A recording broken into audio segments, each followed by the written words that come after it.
Bonjour, alors aujourd'hui nous sommes avec Gaëlle Allais. Gaëlle qui est professeure d'espagnol. Alors, on n'avait jamais encore eu donc sur nos interviews, sur notre chronique Covid-19 et continuité pédagogique, on n'avait pas encore eu de professeur d'espagnol ou de professeur de langue. Alors, elle est au collège, Gaëlle, et elle a des élèves de la cinquième à la troisième. Donc, elle va nous expliquer un petit peu sa méthode, comment elle fait depuis une semaine pour faire cours à distance à ses élèves. Alors effectivement, je vais essayer d'expliquer un peu comment je procède en ces temps si particuliers. Alors bon, déjà ils ont tous les cours et avec tous les chapitres de cours sur le site de la classe. Donc c'est vrai que moi j'avais fait ça déjà depuis un moment puisque je travaille en classe inversée, pédagogie active. Donc de ce côté-là, j'avais un petit peu d'avance. Voilà. Euh, les chapitres en fait sont faits avec des livrets Geniali et donc ils ont en général tous les liens dessus et ils peuvent directement cliquer, ils n'ont pas à aller voir, à ouvrir plusieurs pages en fait et à chercher à plusieurs endroits. Donc ça offre cet avantage-là aussi sur Geniali. Ça va jusque-là? Oui? Ok. Alors moi j'ai choisi de découper leur travail en semaines. La première semaine, deuxième semaine et compagnie. Je pense que c'est plus simple, hein, il ne faut pas être très ambitieux non plus dans cette période si particulière. Dans certains foyers, bon, il faut de la connexion pour tout le monde. Donc on organise en semaine et ils ont vraiment la semaine pour faire le travail. Donc le planning, il est fait aussi avec Geniali. Et là aussi, c'est un côté très pratique parce que par exemple, quand je mets un questionnaire Google Form, je mets directement le lien dans le Geniali. Donc, ils n'ont plus qu'à cliquer dessus. Des documents iconographiques, pareil, je le mets dans le Geniali. Comme ça, ils n'ont pas à aller chercher à droite ou à gauche le document. Et comme ça, je peux intégrer tous les liens en fait. Donc, vraiment, le. Oui? Donc, Génial. Est-ce que tu peux juste rappeler pour nos auditeurs, ceux qui ne connaissent pas Geniali, la prise en main est facile, c'est une application gratuite? Alors, Geniali, oui, effectivement, c'est un logiciel. Alors, il y a plusieurs formules, hein, mais la formule gratuite est vraiment pas mal et on peut déjà faire un bon commencement avec. Et la prise en main est assez facile. On a la table en fait pour travailler à gauche. Et donc, on peut insérer du texte, des images, on peut des liens hypertextes, vraiment des documents iconographiques. Et par exemple, les documents iconographiques, ça peut être un simple glisser voilà, à partir d'ordinateur, quoi. Donc c'est vraiment une prise en main très facile et le niveau, en fait, le gratuit est vraiment pas mal pour commencer. Ok, merci. Donc voilà. Donc moi, ils ont tout sur leur planning qui est fait avec Geniali. Et je mets aussi en parallèle sur le NT. Voilà, comme ça, ils ont aussi bien sur le NT, ils ont leur lien vers leur planning. Voilà. Ça va? Ok, ouais, très bien. Jusque-là? Alors, ils ont différentes activités, hein. Ils ont des quiz, des Google Forms à faire. Ils ont des brainstorming ou des nuages de mots avec WooClap. Pareil, à chaque fois, je leur mets le lien avec le petit code parce que sur WooClap, il faut un petit code. Donc, je leur mets tout sur le Geniali, le planning. Ils ont également des PDF modifiables aussi. Romain Bourdel avait fait un tuto là-dessus. Ça permet on va dire, d'économiser un peu, de pas multiplier les surfaces d'écriture. Hop, ils modifient directement sur le PDF. Comme ça, hop, ils le renvoient. Et je veux dire, c'est plus simple pour eux, surtout moi pour mes petits cinquièmes, plutôt que de multiplier les logiciels et les surfaces d'écriture. Hop, on écrit directement sur le document et on renvoie à madame. Voilà, comme ça. Donc, il te renvoie via le NT, c'est ça? Oui, voilà. On communique essentiellement par le NT. Bon, on est conscient qu'il y a des problèmes de connexion, donc c'est pour ça qu'on est aussi plus indulgent dessus. Et c'est vraiment pour ça que je leur laisse la semaine pour le faire. Vraiment, comme ça, dès qu'ils ont un instant et que ça fonctionne, hop, ils peuvent le renvoyer pour eux dès que c'est plus simple. Tu parlais de WooClap. Est-ce que c'est un outil qui est fourni via le NT? Non, Non. bon, non, non, non, c'est un outil C'est un extérieur. outil que n'importe quel enseignant peut utiliser aussi librement. Oui, oui, oui, c'est ça.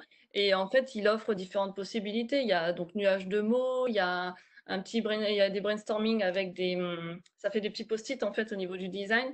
Voilà, donc moi c'est les deux que j'utilise essentiellement en ce moment.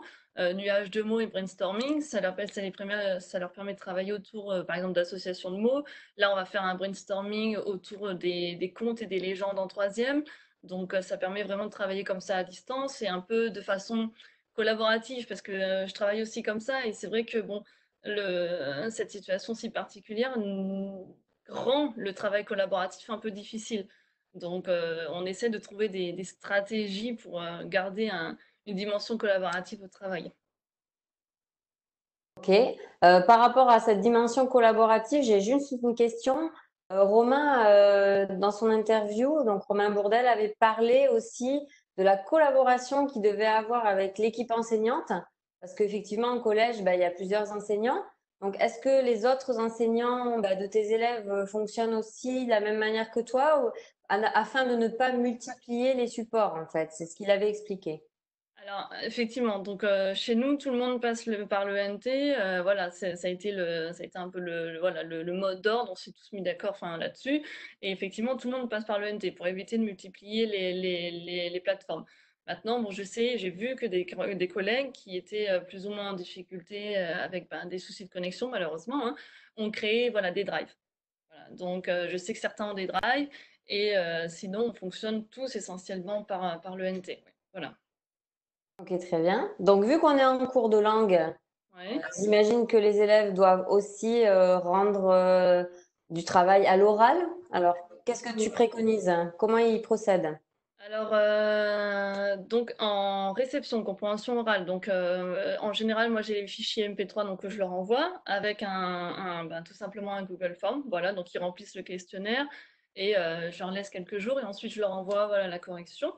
Et après, au niveau de l'expression, alors soit je les autorise donc à s'enregistrer avec le mémo vocal du téléphone et pour ceux qui ne peuvent pas, je les fais passer par le labo des langues du livre scolaire puisqu'en fait, c'est un site qui est donc en ligne très simple. Quand on va sur la page, il y a un seul bouton, enregistrer. Donc, ils n'ont qu'à enregistrer, effectivement, et ça se convertit tout de suite en MP3. Ils sauvegardent le fichier, et après, ils le renvoient par le NT, tout simplement. Ok, Donc, super. et ça, je veux dire, il y a, au niveau prise en main, même pour les élèves, c'est vraiment pas très compliqué. Et en plus, c'est enfin, simple et efficace. Je veux dire, ils ont leur enregistrement, hop, en MP3 direct, comme ça peut être lu sur n'importe quel ordinateur, n'importe quel appareil. Et du coup, moi, je peux récupérer et corriger normalement. Tu as prévu de faire aussi classe virtuelle du CNED avec tes élèves? Oui? Oui, oui, oui, ben, pour garder un contact, parce que bon, c'est vrai que le NT, c'est très bien, on peut s'écrire, voilà, on se tient régulièrement au courant avec des messages, mais le contact aussi en visuel est aussi important, et donc j'ai prévu effectivement de faire des classes virtuelles via le CNED. J'en ai déjà fait une pour chaque niveau la semaine dernière. Bon, ça a été un peu, voilà, c'était prise en main, c'était un petit peu, bon, la technique. Mais donc, cette semaine, on attaque avec un petit peu d'espagnol. Je vais pas faire des sessions très très longues pour commencer. Je vais essayer de faire sur du 20 minutes, une demi-heure, voilà, grand maximum pour voir ce que ça donne. Et puis après, de toute façon, on verra. On est tous en tâtonnement. On essaye tous un petit peu, donc il faut rester modeste, je pense, là-dessus. Mais je pense que 20 minutes, une demi-heure pour commencer, surtout avec des petits cinquièmes, ça, c'est déjà pas mal. Ah, donc toi, tu as choisi l'option d'utiliser classe virtuelle du CNED pour faire un mini cours quand même. Parce que par exemple, Romain Bourdelle m'a dit, oui, moi j'utilise plus la classe virtuelle du CNED pour échanger s'ils ont des questions et qu'on puisse se parler ensemble. Mais toi, c'est vrai que comme c'est un cours de langue, ils ont peut-être aussi besoin de t'entendre parler espagnol, quoi, tout simplement. Alors voilà, bah, en fait, il va y avoir différentes choses, je pense. Je vais faire des petites sessions, effectivement, pour faire des petites activités ludiques en espagnol, voilà, très courtes.